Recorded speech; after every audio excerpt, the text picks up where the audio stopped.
Thank you again for joining me for the Daily Bread Bible study here for day 283 for Friday, October 9th, 2020, focusing on Matthew chapters 23 through 24.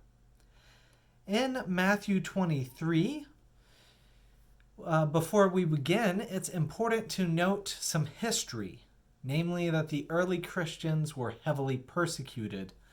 This was, in fact, the role of the Apostle Paul while he was still called Saul the Pharisee. He was a Pharisee who martyred Stephen, as it's accounted in the book of Acts, and was looking to kill more disciples, followers of the way, in Damascus. Now, Jesus encounters him, he transforms, but Jesus is speaking to other individuals who turn their zealousness into oppression of others, namely Christians and followers of Jesus. So this is the context in which Jesus is speaking here in Matthew chapter 23. Thus, Jesus continues his conflict with the current church leaders, picking it up in verse 1.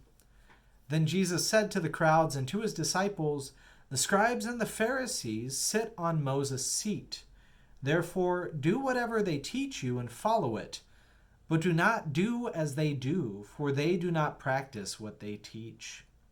They tie up heavy burdens, hard to bear, and lay them on the shoulders of others, but they themselves are unwilling to lift a finger to move them." So, in Jesus' eyes, the Pharisees make rules of which they are exempt. For example, the temple tax. They don't have to pay the temple tax because it goes to them, right? Going back to the idea of there in the Old Testament, that the Levites were supposed to be the tithe of the people, and they would redeem the firstborn of the people. And so the Levites were already a tithe. And so giving to this tribe of Levi as a tithe would support them in the church work. Now, that came to their day and time where people had kind of less because of the Roman oppression of their day and time, but they were still required to give a tithe and to support the work of the church. And so because of that, the Pharisees were in some ways better off than most of the people who were giving the temple tax. So Jesus critiques the Pharisees for being too legalistic and being unwilling to, quote, do to others as you would have them do to you. Again, Jesus' ideal in Matthew 7:12. Jesus continues this do unto others as you would have them do to you. He, in Matthew 23, verse 11, says, "The greatest among you will be your servant. All those who exalt themselves will be humbled, and all who humble themselves will be exalted." From context clues, reading on, we also see that Jesus is concerned about the Pharisees swearing upon things of God without caring about the life that is pleasing to God. So in Matthew 23:23, we hear, "Woe to you, scribes and Pharisees, hypocrites! For you tithe mint, dill, and cumin, and have neglected the weightier matters of the law, justice and mercy and faith.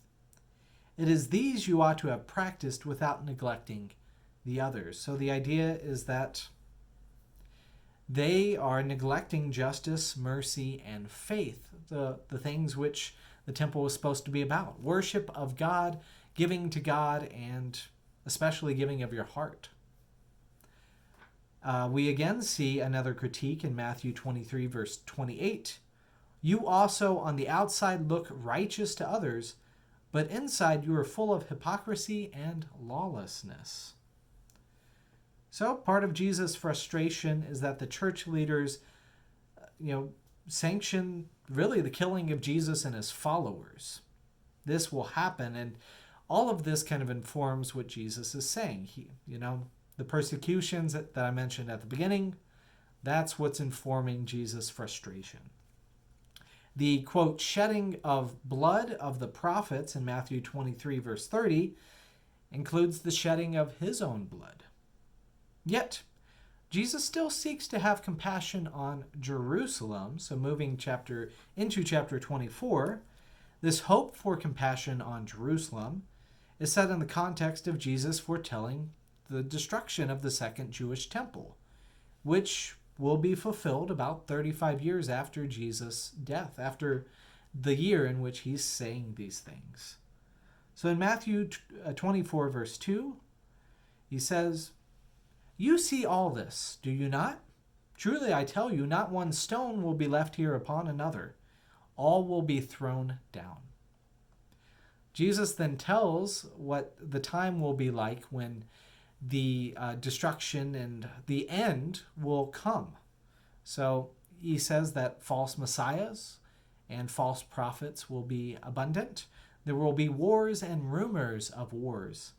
Nation will rise against nation. There will be earthquakes and famines. The followers of Jesus will be tortured and put to death, and betrayal and hatred will be rampant. Jesus also references the, quote, desolating sacrilege, which is first mentioned in Daniel 9, chapter 27, when the desolation and the Messiah and the rebuilding of Jerusalem all kind of happen in this order, which we will see will actually be repeated here with Jesus. Jesus invites people to flee from the destruction, witness the signs, and then see the coming of the Messiah.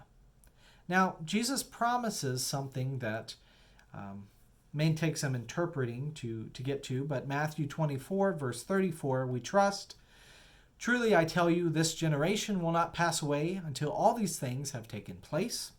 Heaven and earth will pass away, but my words will not pass away. But about that day and hour no one knows, neither the angels in heaven nor the Son, but only the Father." So is this referencing these almost 35 years after he dies, where the second Jewish temple is destroyed? Is this referencing his death and resurrection, as he is put to death and crucified, but then is raised in 3 days? What we see is that he promises that that generation will not pass away. Is that a figurative generation, our lifetimes here on earth, or is that a literal generation of the people who were there among Jesus' followers in that day and time? Well, anyways, all of this takes some imagination. Jesus then invites his followers to be diligent in obeying his law of love. For the one found tending to the master's work, in verse 47 we hear, "Truly I tell you, he will put that one in charge of all of his possessions." May we continue to share God's love with all people and treat others with the love that we seek to receive. This ends today. I look forward to tomorrow.